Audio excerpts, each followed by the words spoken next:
The alien transmission crackled across the speakers, filled with screams and the thunder of explosions. Captain Lee Jun sat frozen in his chair as the message played. The video showed a burning city, not a human city, but one belonging to their allies, the gentle Zorathi people. "Help us," begged a Zorathi diplomat, his blue skin covered in ash. "The Krail are killing everyone." The screen went dark. Lee turned to his crew.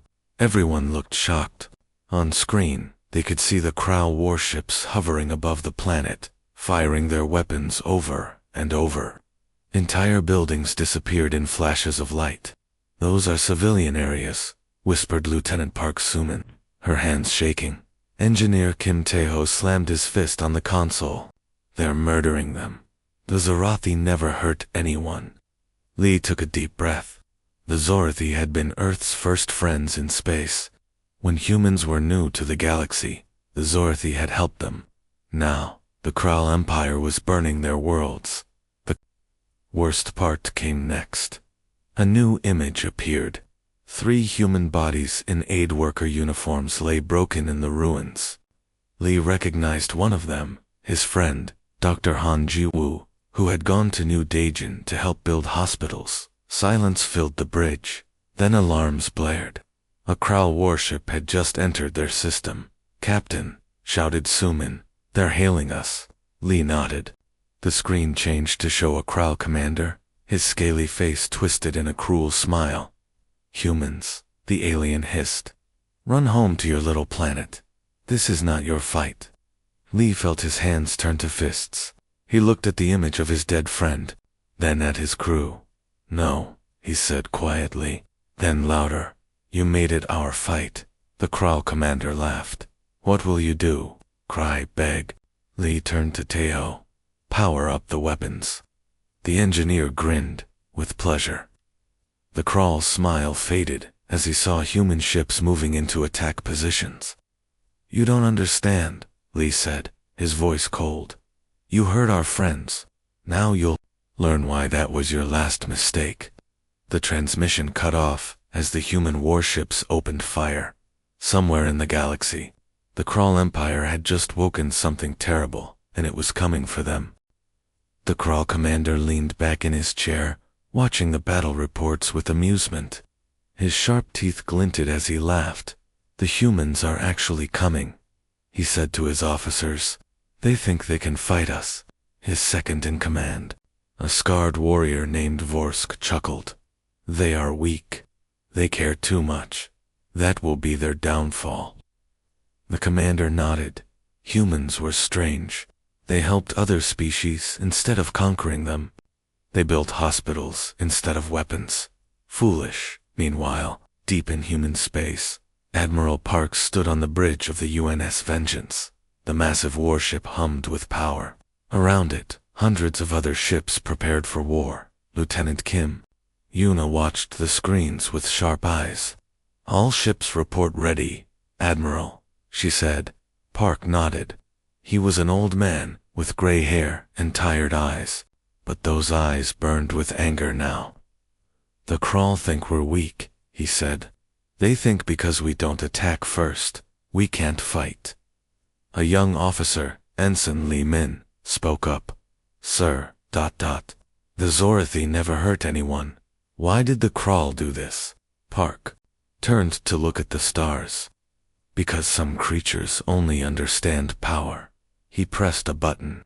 A hologram appeared, showing Earth's history wars, then peace, then unity. Humanity learned the hard way. "We put down our weapons when we found friends in the stars." His voice turned hard. "But we never forgot how to use them.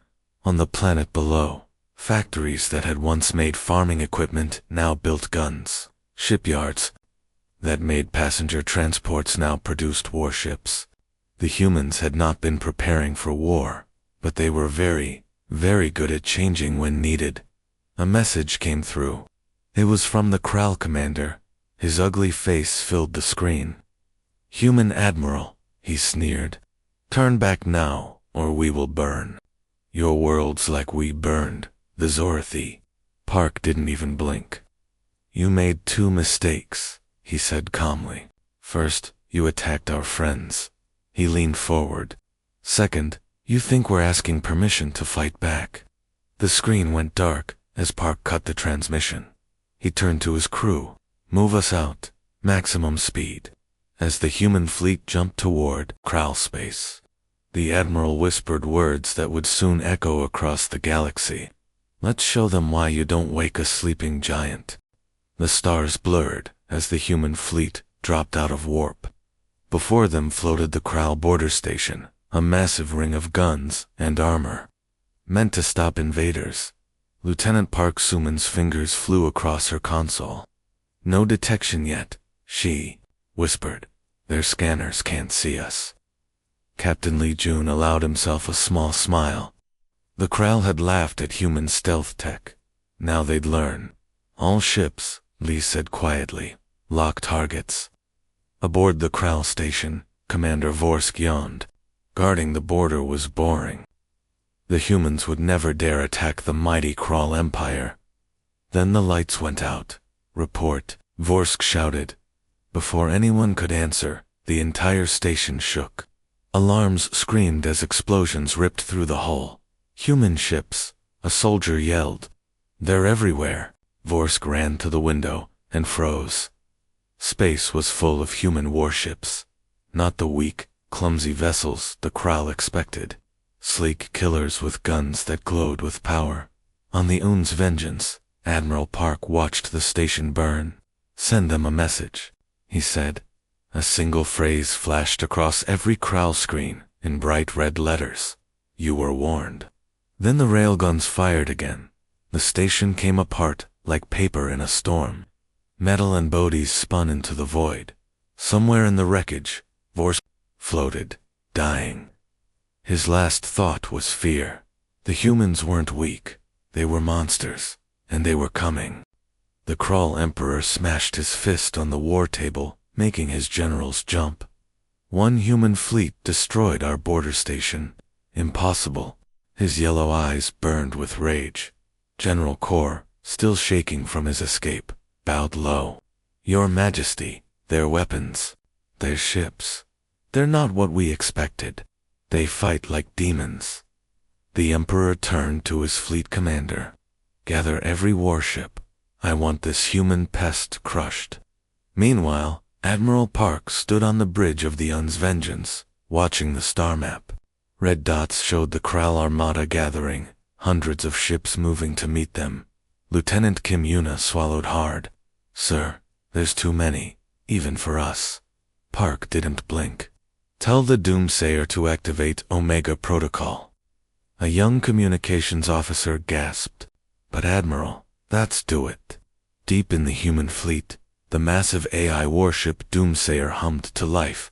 Its black hull pulsed with red light as it began transmitting. The Krall fleet charged forward. Guns blazing then stopped. Half their ships suddenly powered down. Fighters froze in space. Weapons went silent. What treachery is this? The Emperor screamed. On the Doomsayer's bridge, Engineer Kim Tae-ho grinned. Gotcha. The AI had hacked the Krall ship's systems through secret backdoors in their own. Technology backdoors human spies had planted years before. Admiral Park opened a channel to the Emperor. Surrender. The Emperor's face twisted in rage. Never, Krall. Do not surrender. Park sighed. Then you will die. He nodded to Lieutenant Park Suman.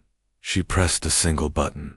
Space itself seemed to tear apart as hidden human minds detonated across the battlefield. Krall ships vanished in flashes of light. The Emperor's flagship rocked violently. As alarms wailed, he finally understood. This wasn't a war, it was an extermination.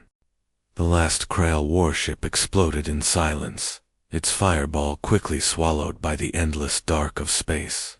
On the bridge of the Un's vengeance, the crew stood quietly. No cheers, no celebrations.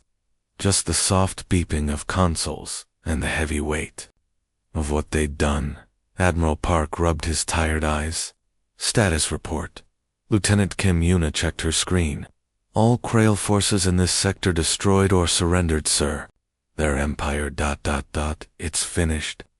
Engineer Kim Tae-ho let out a long breath. What do we do now? Park looked at the stars. We go home.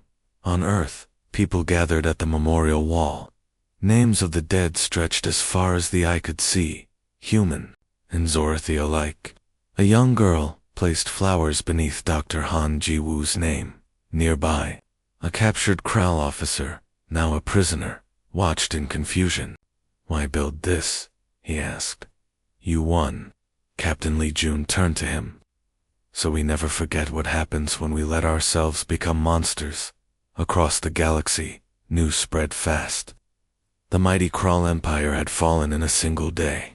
Other warlike species suddenly found reasons to be very polite to their neighbors.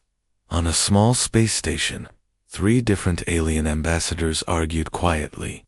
The humans could have taken the Kral worlds for themselves, said one. But they didn't, said another. The third looked at the news reports still coming in. They only fight when you hurt their friends. A silence fell between them. Then, as one, they all turned to look at the Zorathy delegation across the room. Perhaps, they thought, it was time to make some new friends.